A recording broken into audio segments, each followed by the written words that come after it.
Hello everyone. Now before we continue, I'd like to explain to you the two different types of third-party seller.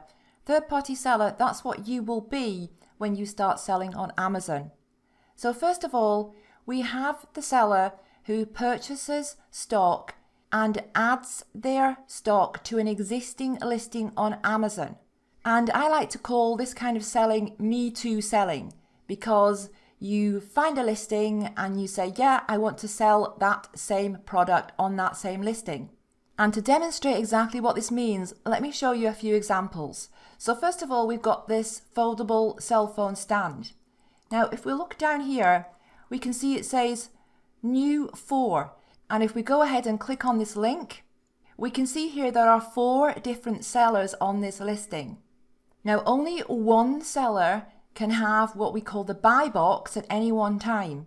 Currently it's this seller here, Prepara. So basically what happens here is that when a shopper comes to this listing, decide to buy this product, they click add to cart, it is the seller who has the buy box who gets the sale. Now the buy box is dynamic. So there are 4 different sellers on this particular listing and they are competing against each other for a share of the buy box. Now this particular listing only has 4 sellers, but let's take a look at a couple more listings. This one here has 129, which is a lot of sellers to be competing for the buy box. Now that is at the top end of the scale. So 129 sellers on the same listing would be considered a lot, but it's not uncommon to see 30 or 40 or even 50 sellers on the same listing. But at the same time, we can also see listings with just a small handful of sellers. This one here has 7 sellers, and we can see that they're selling at a variety of prices. Now, there are certain things that determine which seller has the buy box at any given time. So it's not an equal share. So for example, there are 7 sellers on this listing. Let's say, just for the purposes of this video, that this is selling 50 units a day. So there's 50 units a day being sold of this particular product on Amazon. Now that's just a hypothetical figure, so I can demonstrate how this works. If there's 50 units a day being sold and there's 7 sellers, that doesn't mean that each 7 sellers is going to get an equal share of those 50 units every day. There are a number of factors that determine which seller wins the buy box at any time. Now, a key factor is price, but it's not the only factor. Now, a lot of people say no matter what, the lowest price is going to win the buy box. That is not always true. If we look back here at this listing, there are 4 sellers on this listing, and in fact, the seller that has the buy box right now does not have the lowest price. Now, if we add the shipping to this price here, $8.30 plus $4.60 shipping, we get $12.90. But the seller who has the buy box right now is selling for $12.99. So there are other factors coming into play here as well. And one of these factors is most definitely that this seller is using fulfillment by Amazon, which you're going to be learning about in this course.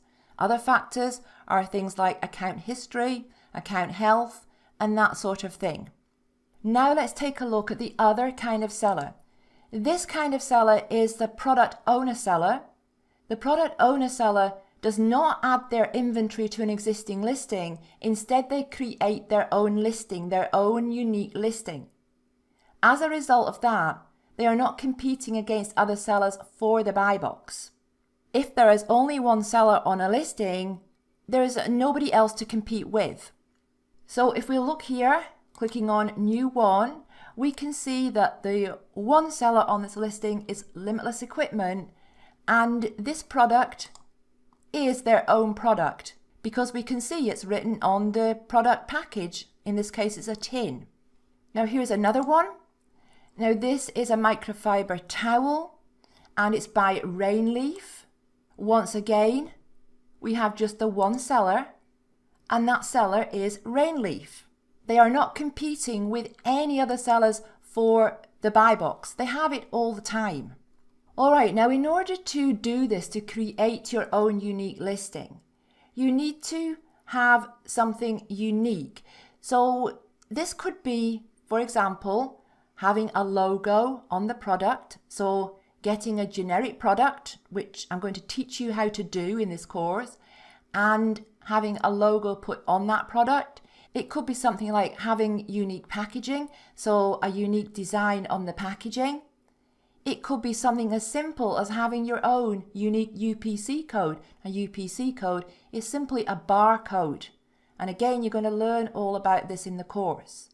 All right, now this course focuses on the product owner model. The model where you create your own listing on Amazon, which means that you are not competing against other sellers for the buy box.